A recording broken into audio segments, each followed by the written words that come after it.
Hello, everyone. How's my face doing today? Can't see it? Good. We're succeeding. But let's get the stuff done, shall we? Very good.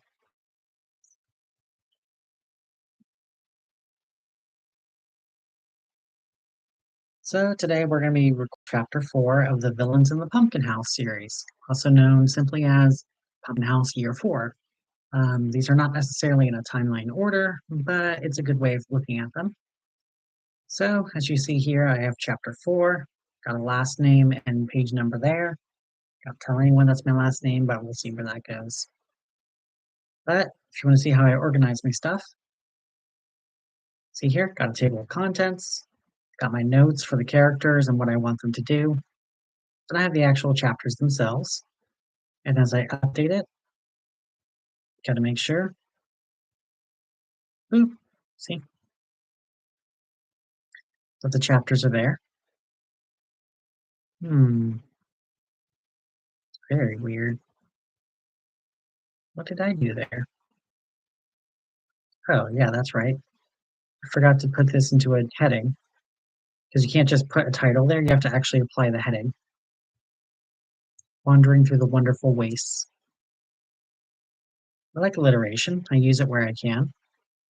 Use the Comic Sans because it's supposed to help you write. It's supposed to be easier to write with, and I find that's usually the case. It's not always fun to read, but that's fine. Most people aren't here to read my stuff, they're here to listen. Usually, at least. I amuse myself. But yeah, I have 3 different drinks. At least 2 of them is room temperature. Got my face covered. Let's see, wonderful wastes.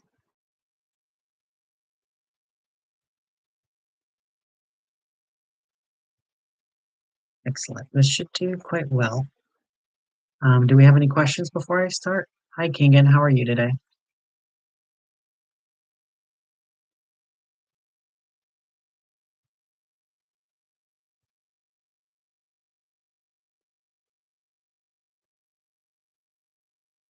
Good to see you today. I'm good. I'm good. Just, doing my thing here.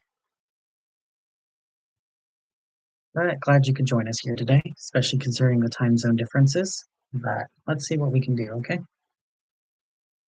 Hoping to get a couple more people on the stream, but people tend to be busy, so we'll see where that goes. Do-do-do-do. Do-do-do-do-do. Do-do-do-do. Do-do-do-do-do-do.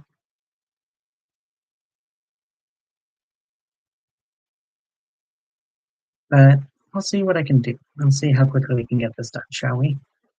So, Water to Waste, Chapter 4. The friends who entered the hall saw that there were enough seats for them. Otherwise, the auditorium was dark and quiet, with the only lights being over their seats. They sat down, and when they did, those lights went out, and the new lights shone up on stage. It showed an own. I flubbed that line a bit. Let's try that again.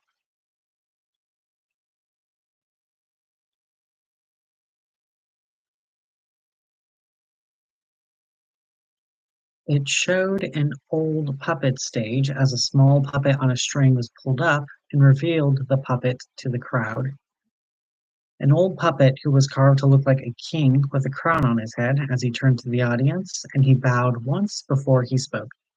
Hello, everyone. My name is Charmant, the King of Hearts. I have been married over a dozen times and divorced 2 dozen times, he said to the last of the crowd as the puppet turned its dead eyes to the audience.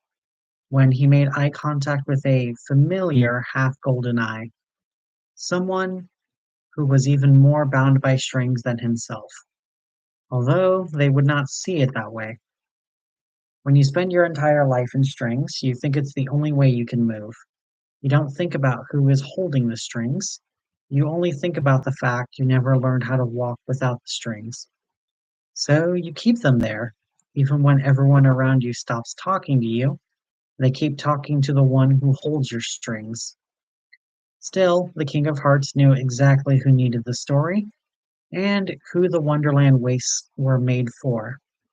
So the puppet lifted his arms and he bowed to the crowd, not even thinking about the one who held his strings. He had those same strings for so long that he stopped asking who was holding them now. Once he cared, once he asked, and more than once he had seen who held his strings. Every time he looked, it was always someone else holding his strings.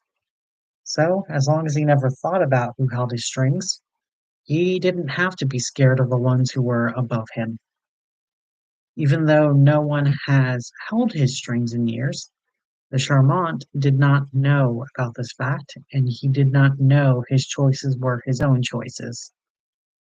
He was someone who chose predetermination, and now that was how he lived his life, even if he was the only one controlling his actions. But now was not the time for the puppet to be philosophical. Now was the time to tell a story. I am a king. I once had a kingdom, though, an entire wonderland with incredible gifts, incredible people, and incredible stories.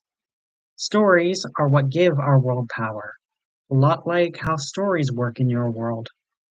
Stories give a history to the past, stories give hope to the future, and stories give gifts to the present. We had so many stories in our world that no audience could hear them all. We had so many that no storyteller could share them all. We weren't perfect, but we were happy. There was always a new princess to save, always a new monster to defeat, always a new treasure to find, always an adventure for a charming royal, always.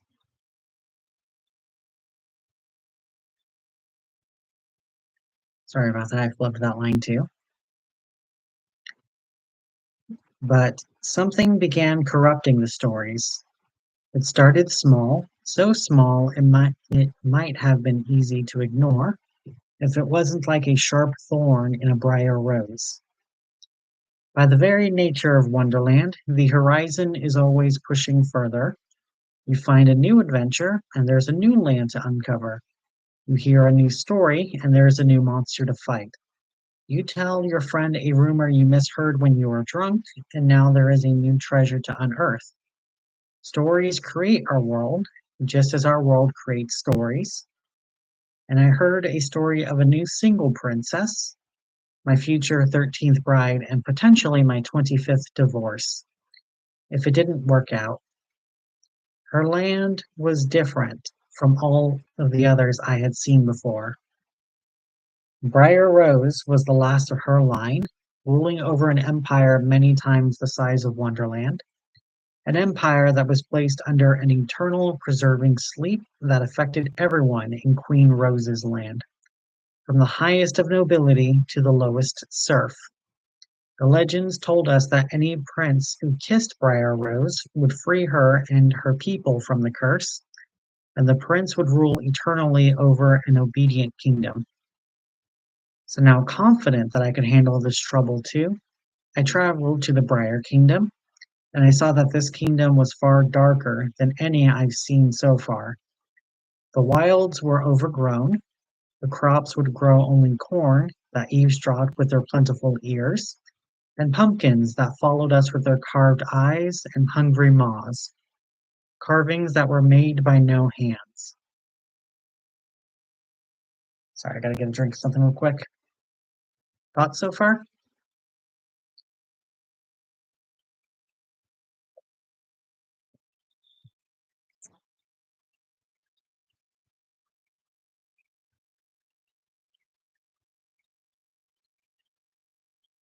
Well, I do hope it is a good story. But that's where I was.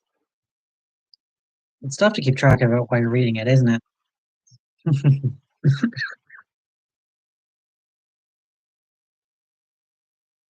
The skies were gray, the sun only visible for a bare hour a day at noon, and many strange creatures skittered around in the darkness beyond the reach of my torch.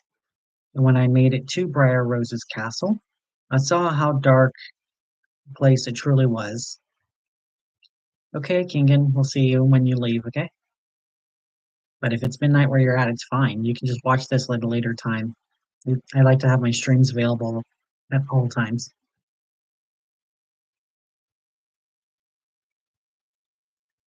Beep, beep, beep, beep. Beep, beep, beep, beep, beep.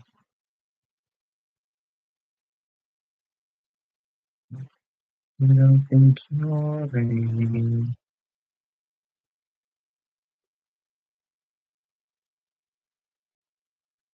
I forgot what I was doing. Let me see where I was.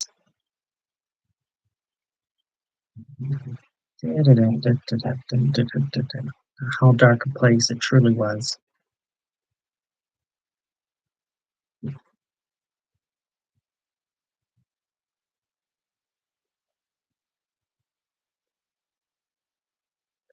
Well, as long as you're making a choice intelligently.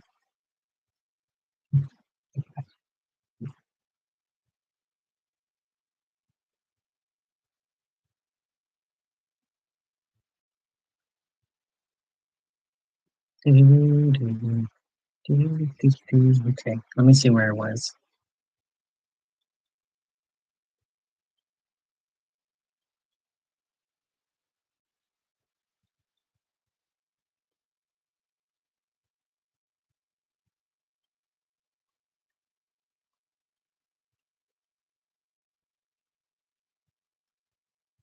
The red pause was high there.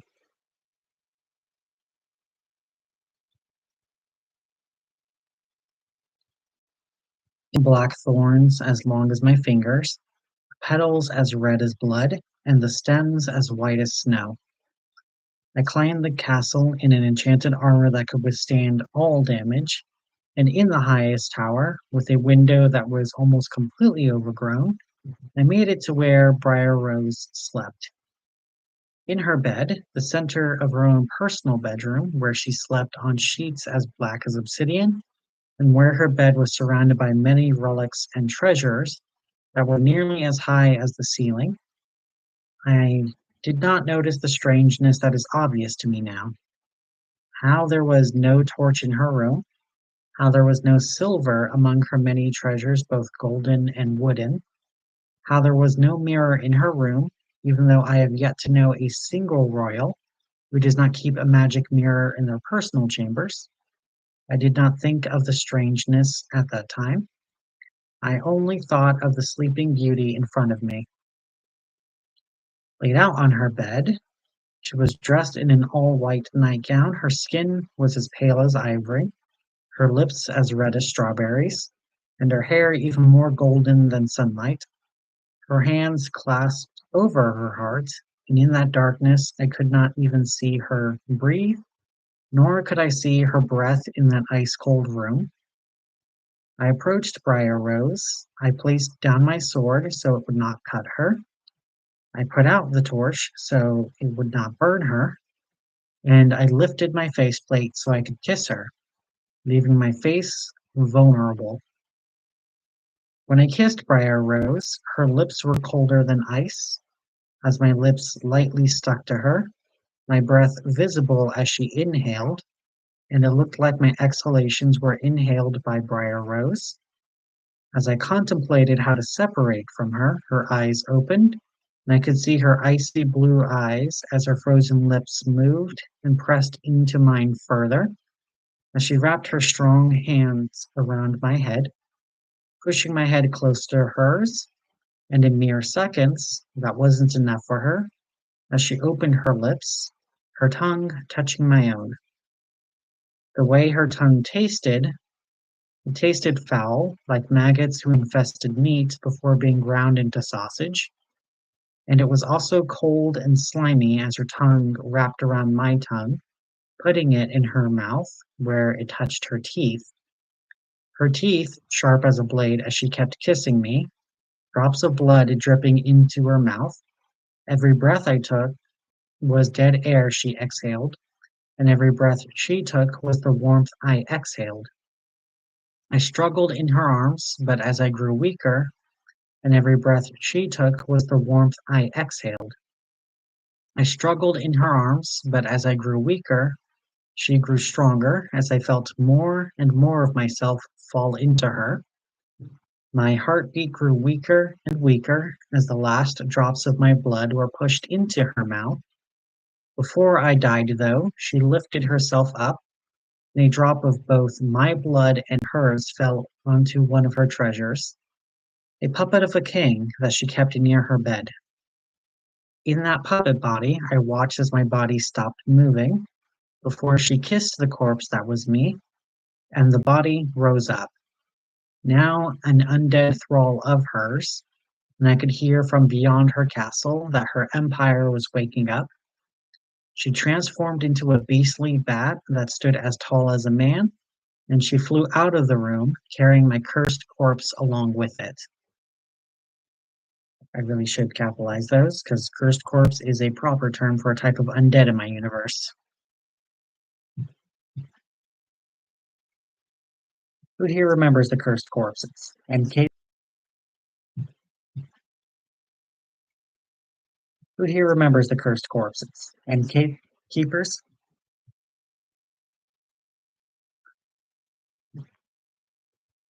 Awesome. Awesome, awesome.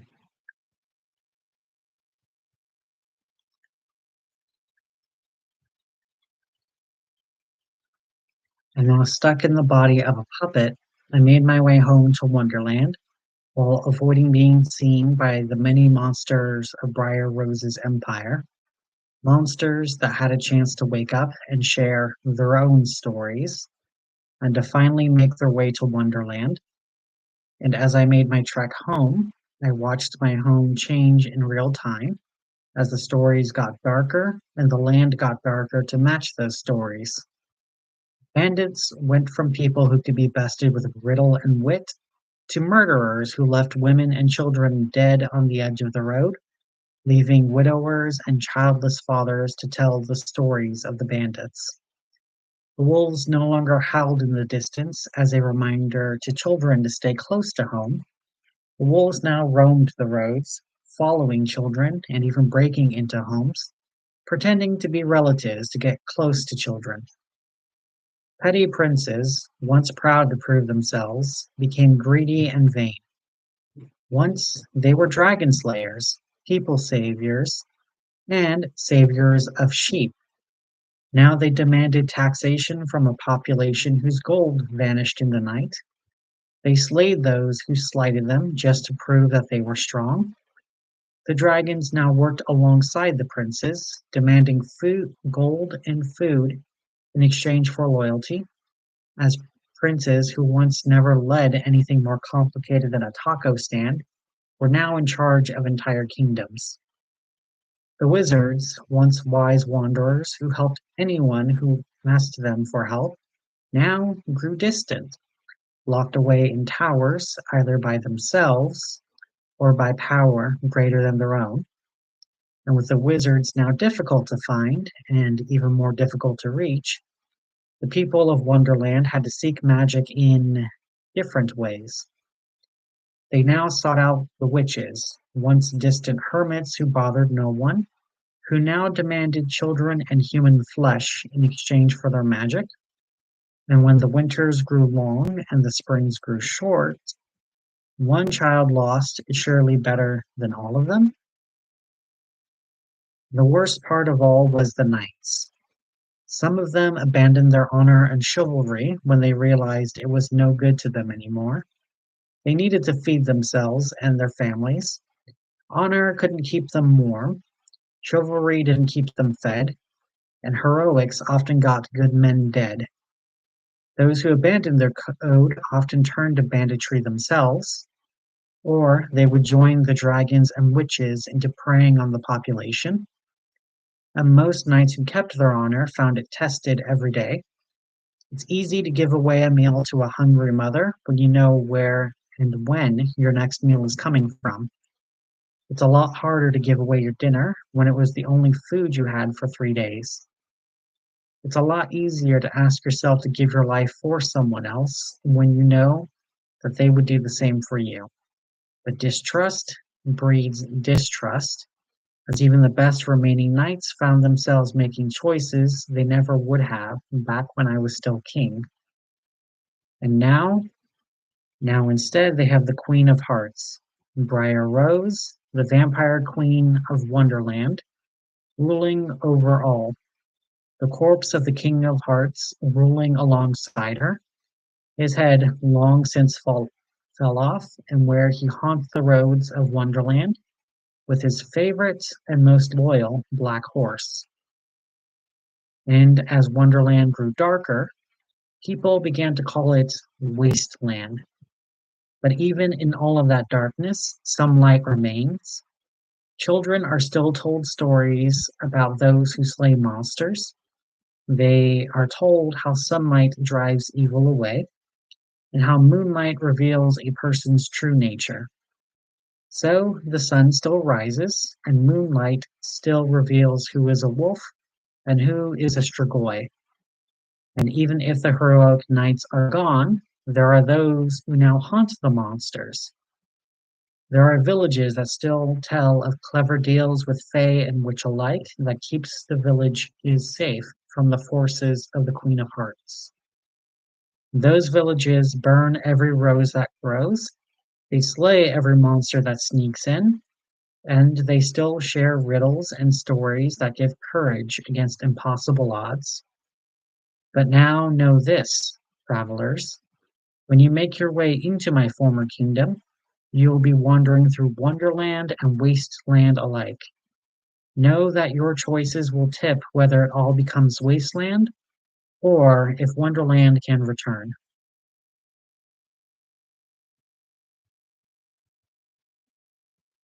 I don't know, what do you guys think? I think that one was pretty good.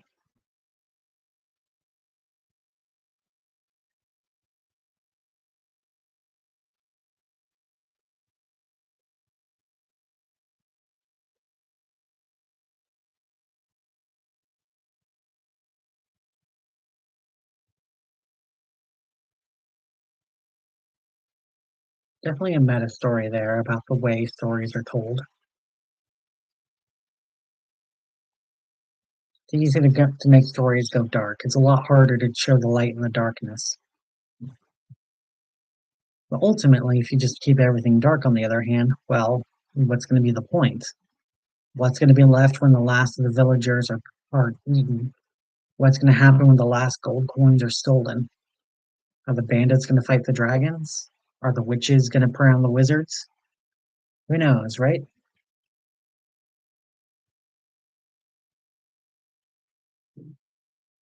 Well, now we get to make the actual video. Sound good?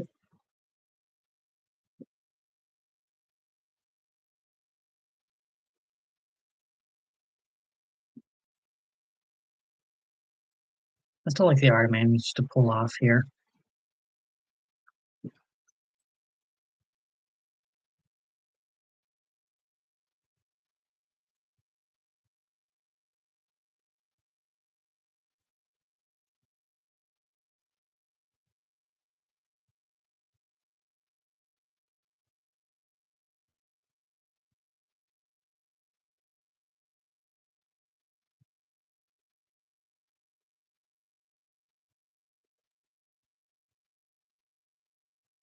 Villains in the Pumpkin House, Chapter 4.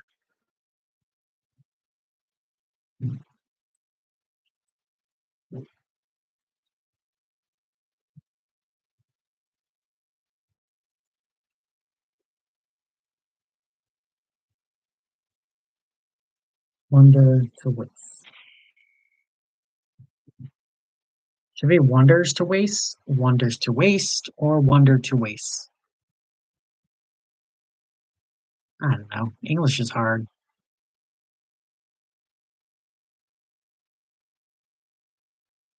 Yeah, good point, King.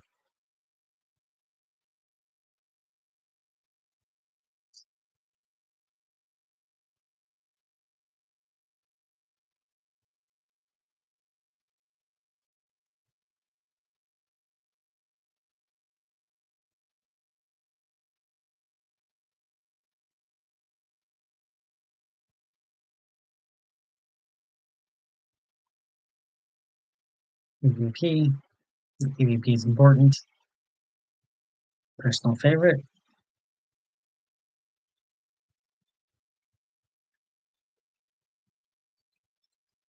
I think I'm going to keep it Wonders to Waste.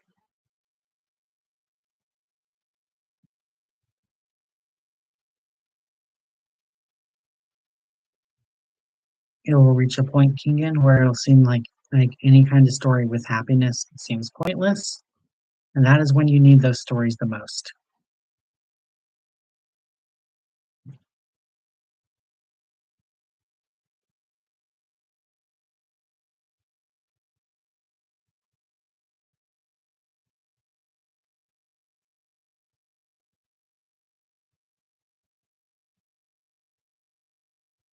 Yeah, it's a terrible name for this kind of title, but it is very effective.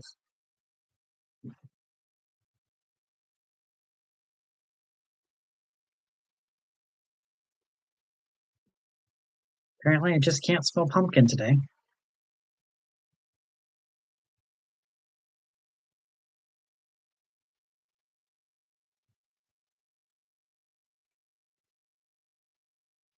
Hmm.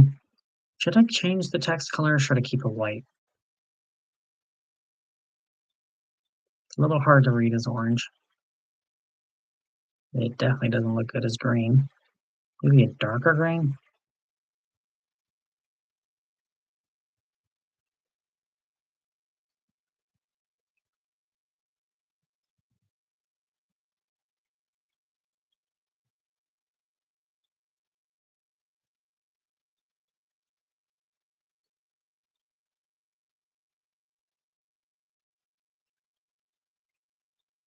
I wonder why it's changing the font. It's so I can match the others.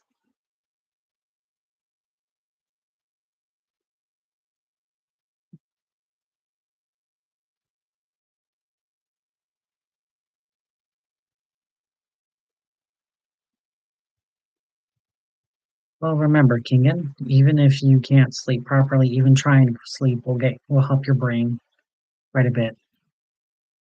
Chapter 4.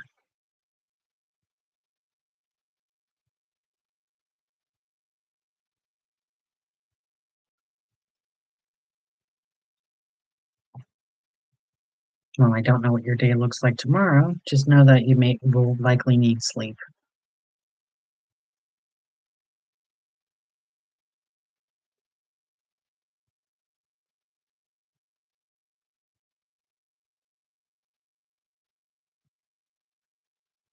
I am Bunny.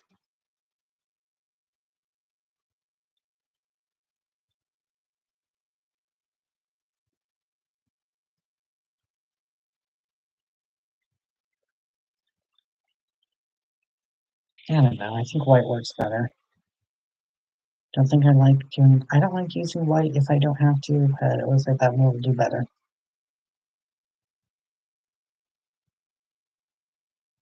Okay, let's expand this.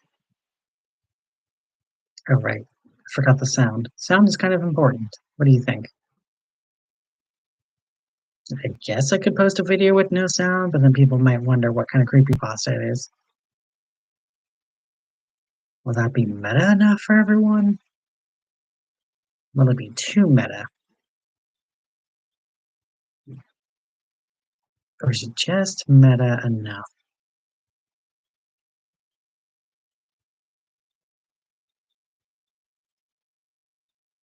Everyone excited for this year's Feralia? Any big plans?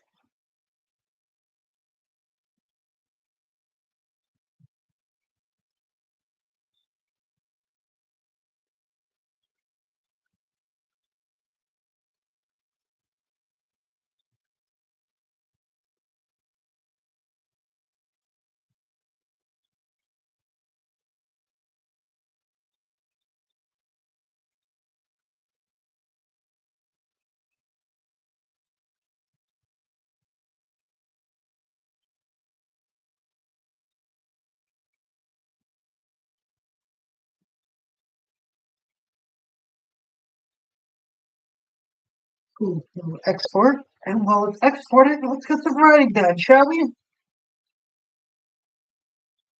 That's right, Kingen. We're gonna get to read your prompts to the crowd. That's right, Kingen. We're gonna get to read your prompts to the crowd.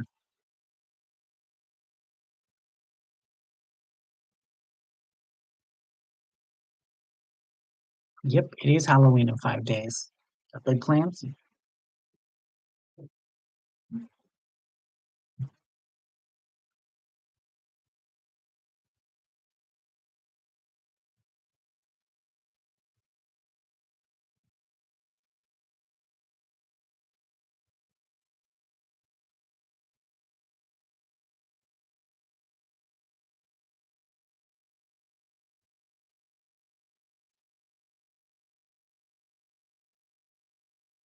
I need to get a better cover for my camera. But we'll get that video exported. So not much else left to see unless y'all want to see me actually type.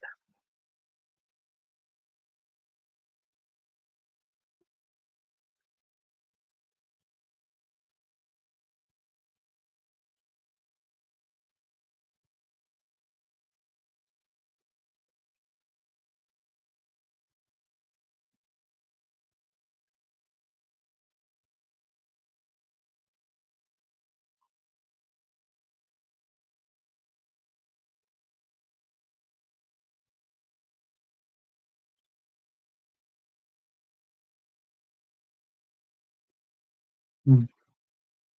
Yeah, not much here. I gotta get Your Eyes story out, but should be pretty straightforward. Just threats you can't predict and choices that have consequences. Remember, villains are people too. But not much else I can really do on the live stream. But before I go, is there anyone have any questions?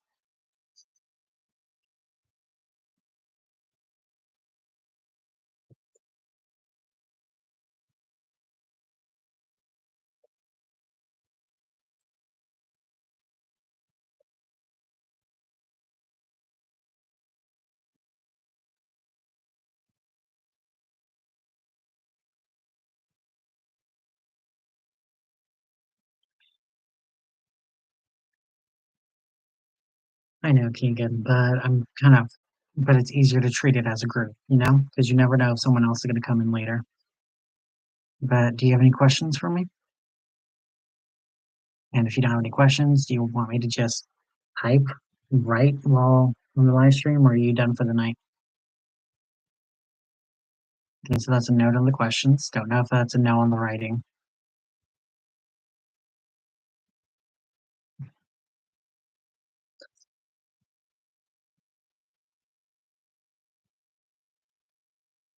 I think I'm already tired. Been a long week at work.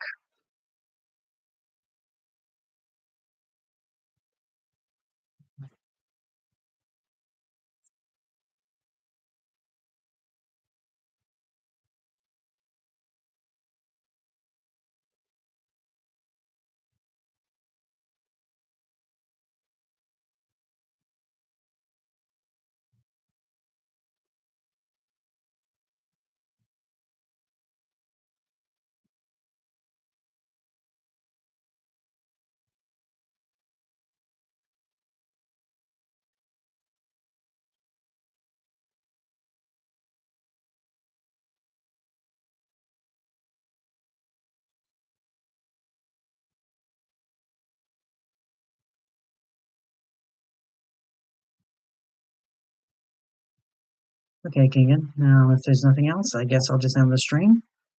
Thank you so much for coming, and thank you to everyone who's watching from the future. I hope you all have a good rest of your night. I'm going to try to make sure these are planned further in the future, but generally speaking, I'm just glad to share this with you. Thank you.